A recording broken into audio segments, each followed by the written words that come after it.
Hello friends. मैं आज Bihar board का 10th क्लास का जो प्री बोर्ड का एग्ज़ाम हुआ था उसको मैं सॉल्व करूँगा।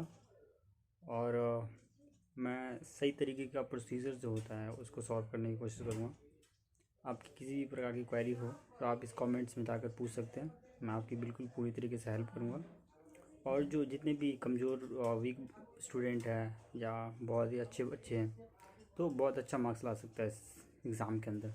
इस ट्रिक को देखें और इस प्रोसीजर को समझें।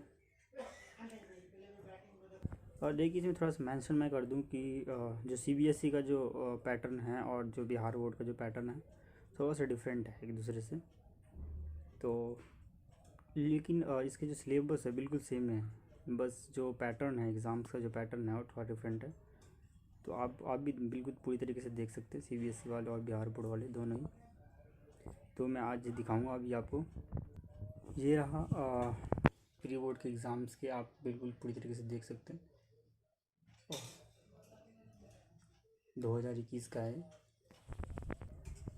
एंड आई होप डैट कि आप लोगों को बहुत ही अच्छा लगेगा वीडियो। और अगर वीडियो अच्छा लगे तो बिल्कुल कमेंट और शेयर ज़रूर करें अपने फ्रेंडों में और डिस्कस करें। तो लेट्स स्टार्ट। देखिए बच्चों, इसमें से जो है जितने भी ऑप्शंस हैं आपके पास दिख रहे हैं, 4 ऑप्शंस दिख रहे हैं। उसमें से मैं ब्रीफली बताऊंगा चारों के बारे में कि वो होते क्या हैं और इनमें से क्या होना चाहिए। तो करेक्ट आंसर क्या होना चाहिए और क्यों होना चाहिए, और जो ऑप्शंस है वो क्या क्या होता है, वो सारी चीज़ों के बारे में यहाँ पे डिस्कस करेंगे। ओके, तो हमारे पास फर्स्ट क्वेश्चन है 1/√2 इस तो 1/√2 जो है ये क्या है? क्या एक प्राकृतिक संख्या है? ये नेचुरल नंबर इंग्लिश में बोलने से परिमेय संख्या, रैशनल नंबर, अपरिमेय संख्या, इरेशनल नंबर, और इनमें से कोई भी नॉन ऑफ दीज। तो इनमें से क्या है, तो हम पहले डिस्कस कर लेते हैं कि होते क्या है ये। पहला है हमारे पास नेचुरल नंबर। तो नेचुरल नंबर क्या होता है?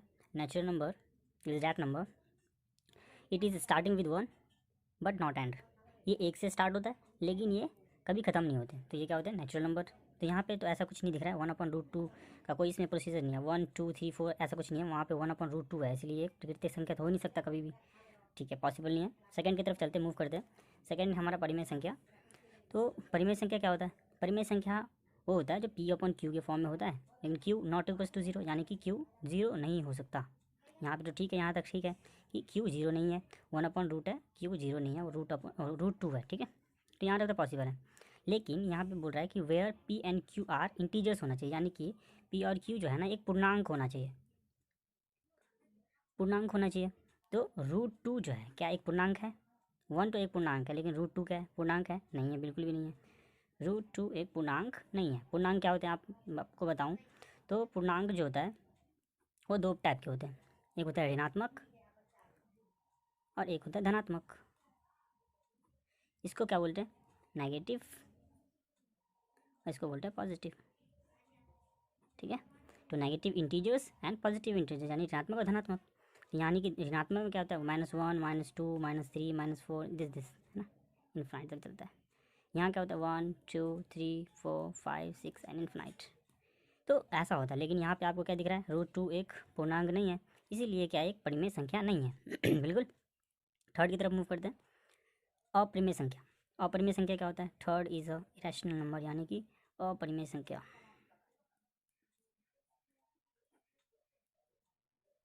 अपरिमेय संख्या।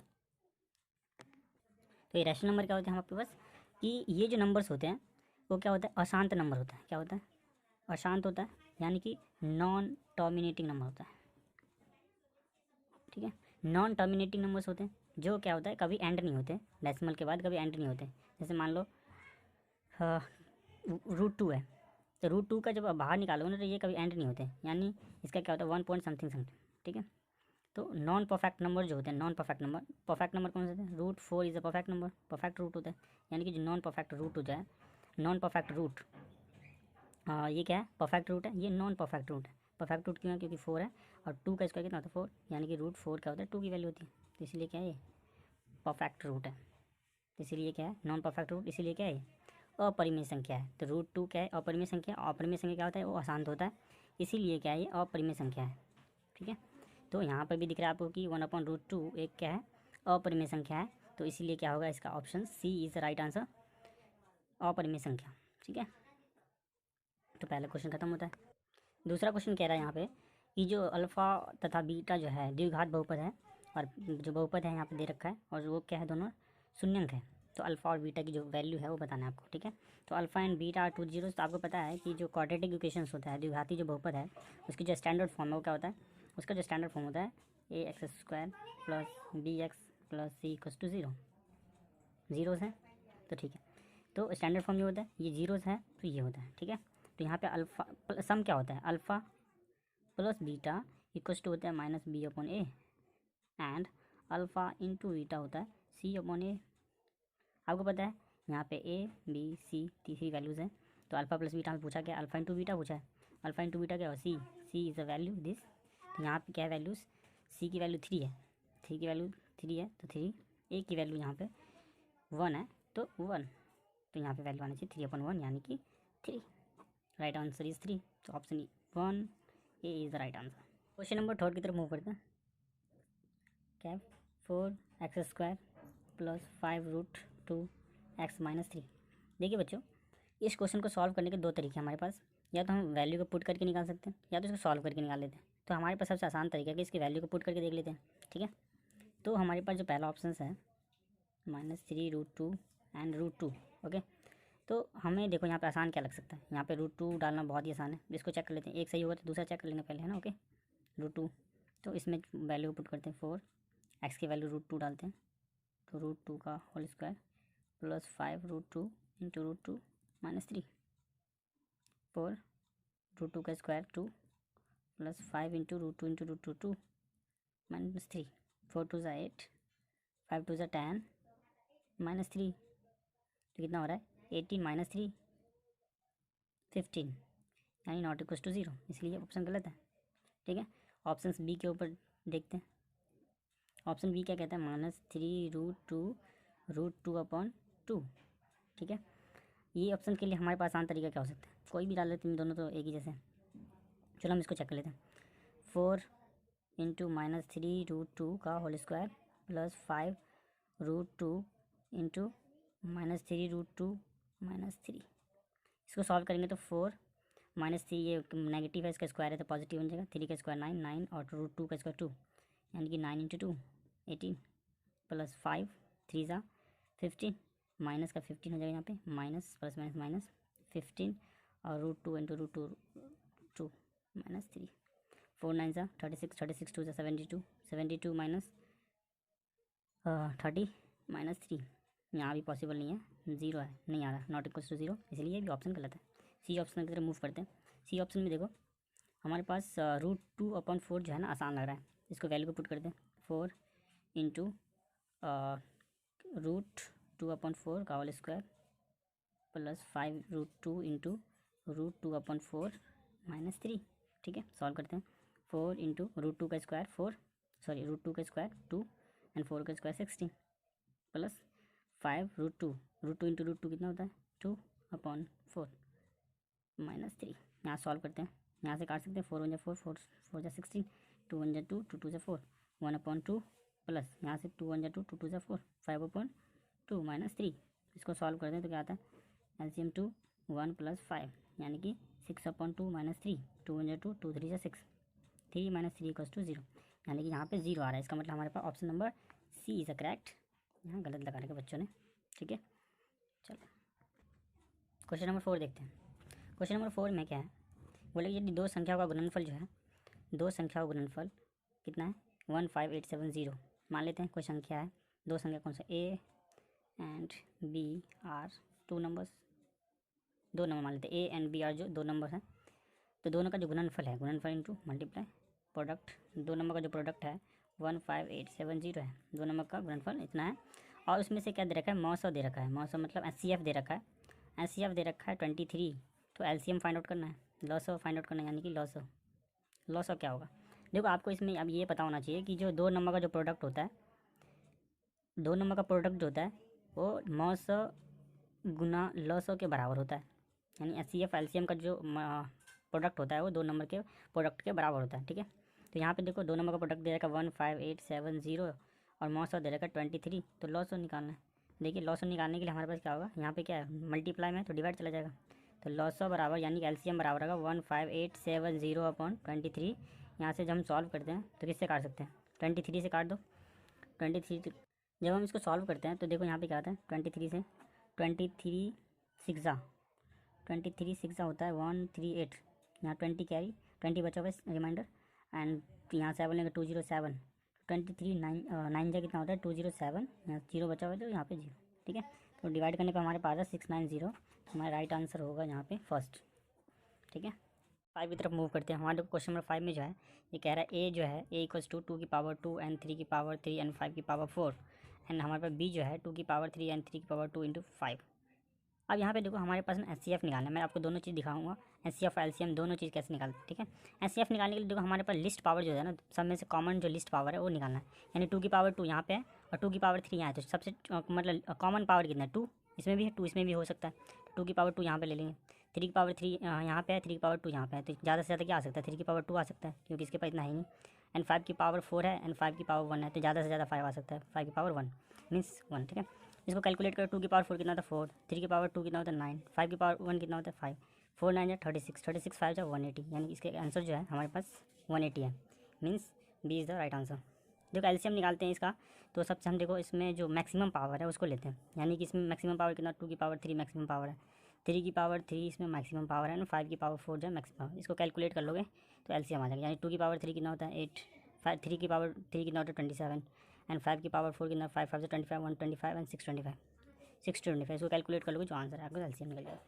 क्वेश्चन नंबर 6 क्या कह रहा है, देखो इसमें से हमें पॉलिनोमियल नहीं कौन सा नहीं है ये हमें फाइंड आउट करना है, यानी कि पास हमारे 4 ऑप्शन है उसमें से कौन सा पॉलिनोमियल नहीं है।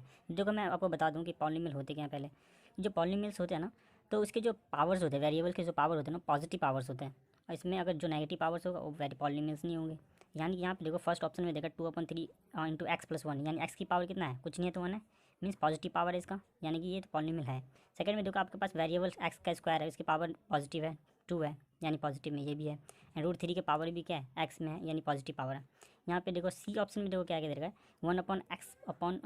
1/x-1, यानी कि ये जो वेरिएबल है इसके वेरिएबल के पावर नीचे क्या है डिनोमिनेटर में, और डिनोमिनेटर जब न्यूमरेटर बनाएंगे तो क्या बनेगा ये नेगेटिव पावर बनेगा, इसीलिए ये जो है पॉलिनोमियल नहीं है, क्योंकि इसके जो पावर्स है वो नेगेटिव है, तो नेगेटिव पावर जो होते हैं वो पॉलिनोमियल नहीं होते। इसके जो स्टैंडर्ड ऑप्शन नंबर 7 में कह रहा है, इस समीकरण दो इक्वेशंस दे रखे हैं आप हमारे पास, x plus 2y minus 8 equals to 0 and 2x plus 4y equals to 16। देखो मैं इस सेकंड इक्वेशन को मैं अगर सही फॉर्म में लाऊं तो इसको लिख सकता हूँ 2x plus 4y minus 16 equals to 0, ऐसा लिख सकता हूँ। देखो मैं इस इक्वेशन को मैं 2 से डिवाइड कर दूँ तो क्या मिलेंगे हमारे पास x plus 2y minus 8 equals to 0। देखो ये इक्वेशन जो है ना दोनों सेम एक जैसे हैं, दोनों एक जैसे इक्वेशन है, और हमारे पास 3 पैरामीटर्स ऐसे हमारे पास है जिससे हम आइडेंटिफाई कर सकते हैं कि इसके यूनिक सोल्यूशन है या इन्फिनाइट मैनी सोल्यूशन है ना, किस प्रकार से वो कौन कौन से हैं। ये देखो फर्स्ट मैं बताता हूँ, अगर A1/A2 equals to B1/B2 equals to C1/C2 ऐसा हो तो हम कह सकते हैं कि इसके इन्फिनाइट मैनी सोल्यूशन होंगे, और इसमें आपको दिख रहा है ऐसा 1/2, देखो इसके A1 कितना है 1, इसके 1 1, इसके B1 2 B2 2 C1 minus 8 C1 minus 8 cancel करेंगे माइनस माइनस तो क्या आ रहा है 1 आ रहा है, इसलिए सब कुछ क्या आ रहा है इक्वल है, इसीलिए क्या इसके इन्फिनाइट मैनी सोल्यूशंस। तो इस क्वेश्चन का आंसर होना चाहिए हमारे पास option number B infinite many solution अनंत हल, ठीक है। और मैं एक और बताता हूँ इसके बाद, जो दो और है A1/A2 not equals to B1/B2, तो ऐसा अगर हमारे पास रहे तो इसको बोलेंगे यूनिक सोल्यूशंस, ठीक है। एंड हमारे पास थर्ड जो है A1/A2 equals to B1/B2 and not equals to C1/C2, तो इसका जो हमारे पास निकल कर आता है इसके 9 सोल्यूशन, एक भी सोल्यूशन निकल कर नहीं आता, ठीक है। इसको ब्रीफली मैं बाद में बताऊँगा दूसरी वीडियो में। क्वेश्चन नंबर 7 में कह रहा है, इस समीकरण दो इक्वेशंस दे रखे हैं हमारे पास x plus 2y minus 8 equals to 0 and 2x plus 4y equals to 16। देखो मैं इस सेकंड इक्वेशन को मैं अगर सही फॉर्म में लाऊं तो इसको लिख सकता हूँ 2x plus 4y minus 16 equals to 0, ऐसा लिख सकता हूँ। देखो मैं इस इक्वेशन को मैं 2 से डिवाइड कर दूँ तो क्या मिलेंगे हमारे पास x plus 2y minus 8 equals to 0। देखो ये इक्वेशन जो है ना दोनों सेम एक जैसे हैं, दोनों एक जैसे इक्वेशन है, और हमारे पास 3 पैरामीटर्स ऐसे हमारे पास है जिससे हम आइडेंटिफाई कर सकते हैं कि इसके यूनिक सोल्यूशन है या इन्फिनाइट मैनी सोल्यूशन है ना, किस प्रकार से, वो कौन कौन से हैं। ये देखो फर्स्ट मैं बताता हूँ, अगर A1/A2 equals to B1/B2 equals to C1/C2 ऐसा हो तो हम कह सकते हैं कि इसके इन्फिनाइट मैनी सोल्यूशंस होंगे। और इसमें आपको दिख रहा है ऐसा 1/2, देखो इसके A1 कितना है 1, इसके 1 इसके B1 2, B2 2, C1 -8, C1 -8 cancel करेंगे, माइनस माइनस तो क्या आ रहा है 1 आ रहा है, इसलिए सब कुछ क्या आ रहा है इक्वल है, इसीलिए क्या इसके इन्फिनाइट मैनी सोल्यूशंस। तो इस क्वेश्चन का आंसर होना चाहिए हमारे पास option number B, infinite many solution अनंत हल। ठीक है, और मैं एक और बताता हूँ इसके बाद, जो दो और है A1/A2 not equals to B1/B2, तो ऐसा अगर हमारे पास रहे तो इसको बोलेंगे यूनिक सोल्यूशंस। ठीक है, एंड हमारे पास थर्ड जो है A1/A2 equals to B1/B2 and not equals to C1/C2, तो इसका जो हमारे पास निकल कर आता है इसके 9 सोल्यूशन, एक भी सोल्यूशन निकल कर नहीं आता। ठीक है, इसको ब्रीफली मैं बाद में बताऊंगा दूसरी वीडियो में। इसके अंदर हमारे पास दो जीरोस दे रखा, एक sum of zeros and product of zeros, तो दो शून्यंक है हमारे पास, इसका योगफल कितना है 4, यानी कि alpha plus beta equals to 4 and alpha into beta equals to 1। ठीक है, दो जीरोस दे रखा है, sum of zeros and product of zeros, तो इसका जो फॉर्म होता है किस प्रकार का होता है, x square minus alpha plus beta into x plus alpha into beta. ठीक है, तो हमारे पास फॉर्म कैसा होगा, एक्स स्क्वायर है तो x square minus alpha plus beta 4 है तो -4x इंटू एक्स है, प्लस अल्फ़ा इंटू बीटा कितना 1 है, तो it is a form of quadratic equations. तो हमारे पास ऑप्शन कौन सा है, B is the right answer, x square minus 4x plus 1। ठीक है, क्वेश्चन नंबर 9 देखते हैं। क्वेश्चन नंबर 9 में देखो क्या है, इसमें आपको दो इक्वेशंस दे रखे, लेकिन इसमें के की वैल्यू निकालना है, के की वैल्यू फाइंड आउट करना है। और ये क्या है, ये जो इक्वेशन है ना एक यूनिक सोल्यूशन देता है, और मैंने आपको बताया था जो यूनिक सोल्यूशन देता है उसको जो फॉर्मूला होता है क्या होता है, A1/A2 and not equals to B1/B2। यहाँ पे क्या देखो A1/A2 कितना है 4/A2 कितना है 2, एंड हमारे पास इक्वल नहीं होना चाहिए किसके, B1/B2 के नॉट इक्वल होना चाहिए। तो यानी के की वैल्यू अगर 4 रखता हूँ तो ये तो इक्वल हो जाएगी दूसरे के, इसका मतलब है कि के की वैल्यू 4 नहीं होना चाहिए, तो के नॉट इक्वल्स टू 4, तो इसका आंसर क्या होना चाहिए बी। ठीक है, नेक्स्ट क्वेश्चन है हमारे पास क्वेश्चन नंबर 10। हमारे पास इसमें बता रहा है कि कौन जो है इसमें क्वाड्रेटिक इक्वेशन है, द्विघात समीकरण है। तो देखो इसमें हमें जो दिख रहा है फर्स्ट में यहाँ पे रूट एक्स, तो ये तो हो नहीं सकता क्योंकि इसके पावर 1/2 है। इसको अगर हम सॉल्व करेंगे ना तो ये भी नहीं हो सकता क्योंकि इसके पावर माइनस में आ जाएगा, नेगेटिव पावर, ये भी नेगेटिव पावर है, तो ये हो सकता है। मैं इसको सॉल्व करके दिखाऊँ, 2x² minus 5x equals to x minus 1 का होल स्क्वायर। ठीक है, 2x² माइनस 5x 2, इसको ओपन करेंगे तो क्या आएगा, x² प्लस 1 का स्क्वायर माइनस 2x, इसको इस साइड मूव कर दो, 2x² माइनस 5x, इधर आएगा 2x प्लस का एंड -1। ठीक है, क्या मैं कैंसिल करेंगे, x² माइनस 3x माइनस 1, ये क्या हमारा क्वाड्रेटिक इक्वेशन, ये इसका पॉसिबल है।